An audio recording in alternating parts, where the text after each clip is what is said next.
अपने मुंह से दुनिया बोल नहीं रही है इस बारे में। उसके पीछे है कि बहुत पुख्ता प्रमाण ही ना आ रहा है।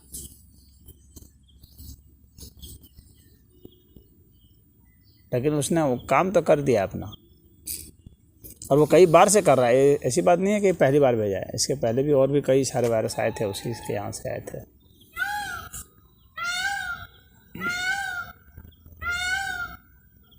क्योंकि लगातार भारत बहुत आगे जा रहा था ना हर क्षेत्र में। आज मैं वही पढ़ रहा था कि इधर मोदी गवर्नमेंट देखो इस स्पेस साइंस में बहुत आगे हो गए थे, बिल्कुल मेडिकल साइंस में भी आगे थे, साइंस में, मेडिसिनल साइंस में, सॉफ्टवेयर में आगे हो गए थे। पूरी दुनिया का मेडिसिन हब हो गया था इंडिया। और हथियार भी बेचना शुरू कर दिया था, हथियार बना और बेचना, और प्लस यहीं पर सारा प्रोडक्शन। तो उससे ये लोग सब घबरा गए सब कि ये पेट्रोलियम का सब्स्टिट्यूट, सोलर एनर्जी इतना लगा दिया, इतना वो एथेनॉल मिक्स करके। आज मैं पढ़ रहा था 8.5% अभी एथेनॉल मिक्स होने लगी है पेट्रोल में। कितनी बड़ी बात है गुरुजी। हाँ 1% नहीं था, उतना पैसा तो बचा। और 8.5% से 3 लाख करोड़ बच रहा है। और जब इलेक्ट्रिक का जब वो आ जाएगा ना, अभी आज पढ़ रहा था मैं अखबार में, गवर्नमेंट ने हमारा लगता है 10 बरस में इलेक्ट्रिक का ला देंगे सब। 10 बरस नहीं गुरुजी, 3 साल में। ये गडकरी ना 3 साल में ला देगा। अभी जानते हैं आज क्या किया है? 21,000 करोड़ रुपए का बजट दिया है कंपनियों को इलेक्ट्रिक कारों की बैटरी बनाने के लिए, लिथियम बैटरी बनाने के लिए सपोर्ट, कि आप लीजिए हमसे बिना इंटरेस्ट का, और 5 साल बाद हमको लौटाइए। लेकिन हम चाहते हैं कि जो लिथियम बैटरी 100% इम्पोर्ट होती थी, हाँ उसको इंडिया में मैन्युफैक्चरिंग हब बनाने के लिए। लिथियम यहाँ कम पाया जाता है ना भारत में। लिथियम बैटरी का भी सब्स्टिट्यूट निकाला है कि यहाँ के IIT के लड़के ने, एल्युमिनियम का। हाँ कि एल्युमिनियम भारत में बहुत पाया जाता है, और लिथियम जो है ना वो ठंडे में कम काम करता है। तो एल्युमिनियम बैटरी में वो बता रहा था कि चार्ज की भी ज़रूरत नहीं है।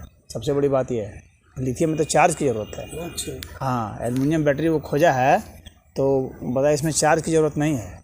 फॉयल हो गया एल्युमिनियम का, आप उसको फॉयल को लगा दीजिए, फिर वो फॉयल ख़त्म हो जाएगा, दूसरा फॉयल लगा दीजिए। अच्छा। आपको चार्ज करने की ज़रूरत नहीं है। और एक बार का एक फॉयल जो है ना वो 450 किलोमीटर चलेगा। अच्छा। बिना चार्ज के। अभी एक्सपेरिमेंटल मोड में होगा। नहीं वो कह रहा है 2.5 साल में मैं बैटरी ला दूंगा, अपना प्लान बैठा रहे हैं सर। अच्छा, इंडिया में गुरुजी मानना पड़ेगा प्रतिभा तो है। तो है, ये देखिए प्रूव कर दिया ना हर मसले पर। हाँ ये DRDO ने जो दवा बना दी 2DG। लेकिन इन लोग को इसका एक वैक्सीन बनाने से काम नहीं चलेगा। सिर्फ इन लोग को ऐसा बनाना पड़ेगा ना जो कि हर रोग में काम आ जाए, ऐसे तब जा कर के पूरा सफल होंगे। नहीं तो चीन बराबर भेजता रहेगा, बराबर एक वायरस भेजता रहेगा, इसको चैन से जीने नहीं देगा भारत को। इसका पैटर्न देखो संजीव, तो पैटर्न से भी लगता है पूरा साजिश किए हैं सब लोग मिलकर। और क्या, वही इटली ये किसान आंदोलन का देखो, जहाँ जहाँ फैला है देखो, जो मतलब जो कांग्रेस समर्थित जो राज्य हैं वहाँ ज़्यादा फैलाया गया है। इसके पीछे बहुत बड़ी योजना लगती है। और गुरुजी सच बताएं, आज मोदी जैसा आदमी नहीं रहता ना, तो देश गुरुजी वापस पटरी पर नहीं आ पाता। जितना खराब स्थिति में पहुंचा दिया गया था ये चीनी लॉबी के प्रभाव की वजह से। आप तो खुद ही देख रहे होंगे कि कितना देश निकल चुका था हाथ से। चीन को प्रतिबंधित कर दिए हैं तो चीन को भी बहुत घाटा हुआ है उससे। चीन को प्रतिबंधित ही सिर्फ नहीं किया है, उसकी घेराबंदी कर दिया है। हाँ उससे और बौखलाया हुआ है। हाँ। क्वाड पर उसने बांग्लादेश को ओपन धमकी दिया है कि अगर आप क्वाड में शामिल में होंगे, क्वाड में शामिल, तो इस बुरा ये अच्छा नहीं हो। बताइए तुमको क्या दिक्कत है भाई? 4 देश हैं, एक और देशों से मिल करके 5 देशों का सर, तो उसमें तुमको क्या प्रॉब्लम है? लेकिन वो क्वाड को अपने लिए चुनौती मान रहा है। तो बांग्लादेश ने क्या जवाब दिया है? देखिए डिप्लोमेटिकली सबसे बड़ी बात है कि इतना पैसा दे रखा है सारे देशों को कि उसका दबाव रहता है। हाँ, पैसा दे करके वो दबाव बनाए रखता है। लेकिन बांग्लादेश को तो हर हाल में इंडिया का समर्थन बनाना पड़ता है, क्योंकि इंडिया ने उसे हर तरफ से घेर रखा है। नहीं, लेकिन उसमें प्रॉब्लम क्या है ना, वो इस्लामिक एक जो एंगल है ना, उसको भारत के साथ नहीं सटने देता है ना, तो कायदे से तो वो भारत का नेचुरल अलायंस होना चाहिए। उसको होना पड़ेगा ना, उसकी जो ज्योग्राफिकल पोजीशन है तो उसमें वो बच नहीं सकता। हिंद महासागर में पूरा वो भारत का ही है और पूरा इधर से चारों से लैंड से घिरा है, तो कहाँ जाएगा वो। अब ये है कि भारत कितना उस पर प्रेशर बना पाता है, प्रेशर बनाने की बात है कि उसकी पाकिस्तान वाली स्थिति नहीं है। हाँ, पाकिस्तान थोड़ा अलग ढंग का है और उस तरफ है, वो एक तरह से प्रेशर से मुक्त है। लेकिन ये तो चारों ओर से भारत से घिरा हुआ है ना, तो इसको तो प्रेशर में रहना है बांग्लादेश को। सलमान जहाँ है, और बांग्लादेश ने प्रगति भी किया पाकिस्तान के रेस्पेक्ट में ज़्यादा, बड़ी अच्छी। और खासतौर से शेख हसीना तो बहुत ही डेवलपिंग माइंड की है। ये वो कट्टरता की ओर तो ले नहीं जाती है। तो अवामी लीग वाला जो कंसेप्ट है, ये तो विकास का कंसेप्ट है।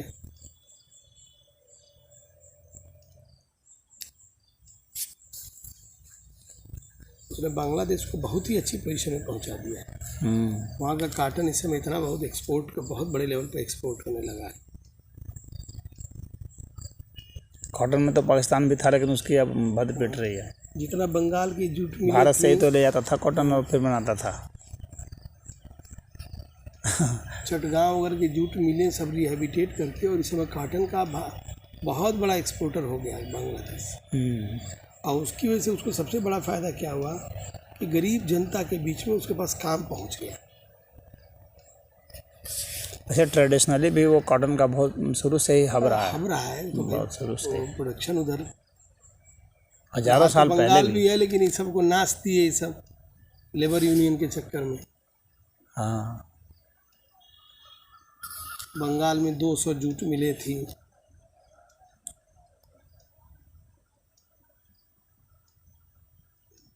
कम्युनिस्टों ने वो कर दिया, रही से ही कसर ममता बनर्जी ने निकाल दिया। अभी भी इस देश में ममता बनर्जी चॉइस है।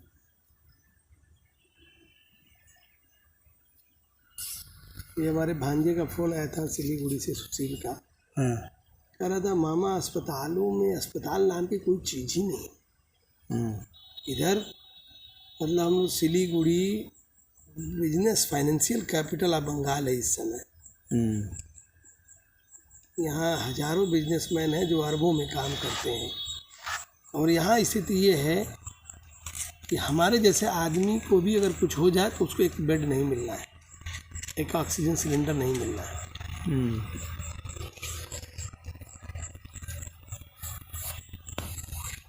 भारत ने इसमें थोड़ा ध्यान कम दिया है शुरू से। इस बार इसकी वजह से, चीन की वजह से कम हेल्थ डिपार्टमेंट जो है इन लोग का मजबूत हो जाएगा हमेशा के लिए। क्योंकि भारत ने कभी भी हेल्थ के मुद्दे को प्रायोरिटाइज नहीं किया था।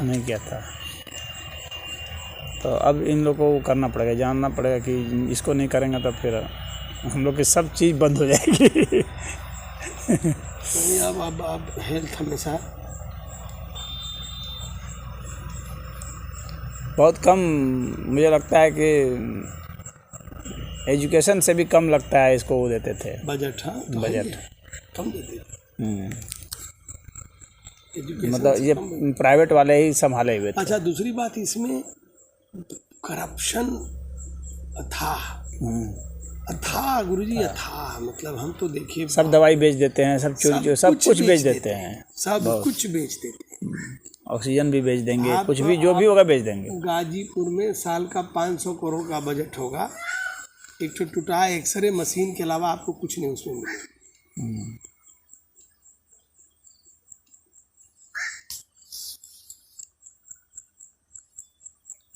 तो हम तो बहुत अंदर से जानते हैं, मतलब पूरा का पूरा खत्म। कुछ भी होता है तो बाहर ही रेफर करते हैं कि जाके टेस्ट करा पे सब मैनेज कर लेना। टेस्ट कुछ सिस्टम नहीं रहता है, बाहर ही लिखते हैं टेस्ट करने के लिए। साधारण सा टेस्ट भी नहीं रखते हैं, साधारण सा देखिए ब्लड वगैरह क्या है, साधारण टेस्ट है सब, ब्लड यूरिन स्टूल टेस्ट क्या है सब, उतना भी नहीं रखते हैं।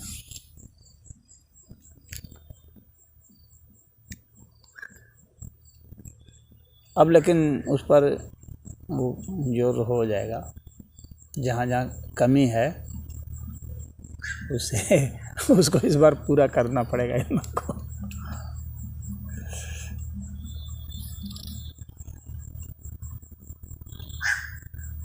लेकिन ये गुरुजी झटका तो बहुत जबरदस्त लगा है, इसको हिल गया है आदमी। 50 वर्ष पीछे भेज दिया इंडिया को। इतना समय बंद रहा ना, हिल गया आदमी। इतने लोग बेरोजगार हो गए, इतने का बिजनेस बैठ गया, इतने की नौकरी छूट गई, करोड़ों और ऐसा बिजनेसमैन गुरुजी सोचिए जो 2-2, 4-4 लाख रुपए महीना किराए पर बिल्डिंगें लिया हुआ है, कैसे देगा। और बैंकों के इतने लोन और लायबिलिटी के साथ है, वो सब बंद है, ठप है। मैं आज सोच रहा था कि आज हमारी जैसी दुकान अगर आज ये किराए में होती तो एवरेज वैसी दुकान का गाजीपुर में किराया 4 लाख रुपए,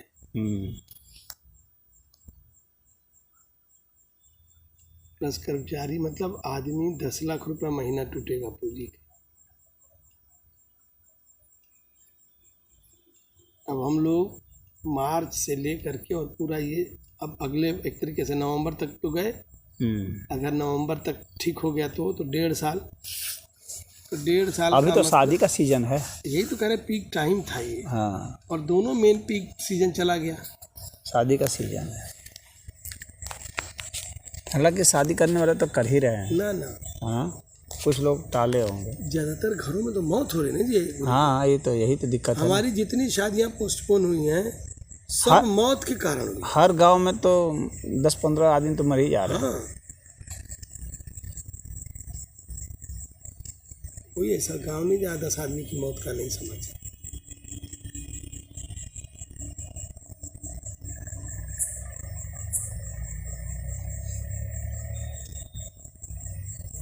यहाँ तो लोग मरते ही होंगे, हम लोग काउंटिंग अब कर रहे हैं। नहीं मरते होंगे तो फिर ऐसी पोजीशन नहीं आती ना, इतनी इतनी ज़्यादा लाशें देखते हो गंगा में बह रही हैं, 3-3 लाशें। उमेश जी तो लग रहा है बीबीसी वाले आए थे क्या? क्या हुआ? उमेश जी का कोई मित्र है ना अच्छा बीबीसी में, तो गंगा देख में दिखला रहे थे क्या लाशें? सामाजिक कार्यकर्ता उमेश श्रीवास्तव ने बताया कि हालांकि नहीं करना चाहिए, अंतर्राष्ट्रीय बदनामी होती है। चलो जो भी है, कम से कम फैक्ट तो जो है वो तो आएगा। नहीं, उसमें भी फैक्ट वो नहीं है जो फैक्ट दिखाएगी। लोगों में तो यहाँ प्रवृत्ति है परवाह करने की। हमारे तो समाज में ही, अब हम लोग तो इतना सामाजिक आंदोलन चलाए। हाँ, प्रवृत्ति तो है, लेकिन सभी लोगों की प्रवृत्ति नहीं है, ये बात भी सही नहीं है। नहीं, लेकिन कुछ लोगों के पास जो है लकड़ी का इन सब का पैसा नहीं है, वे लोग भी बाहर हैं, ये बात भी सच है। हाँ, ये है कि अधिकतर लोग तो ऐसे हैं जो अपने संस्कार से बाहर हैं। हेलो हेलो, हाँ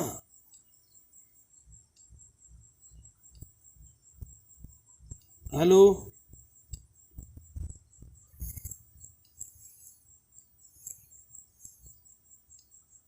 और गवर्नमेंट के एंटी में दिखलाने के लिए वो सब काम आएगा। वे लोग उसी के लिए ले गए होंगे फुटेज। पता और क्या हो तो भाई उनको। ऐसे सरकार ने वो कर दिया है कि गंगा में लाश बहाना मना कर दिया है।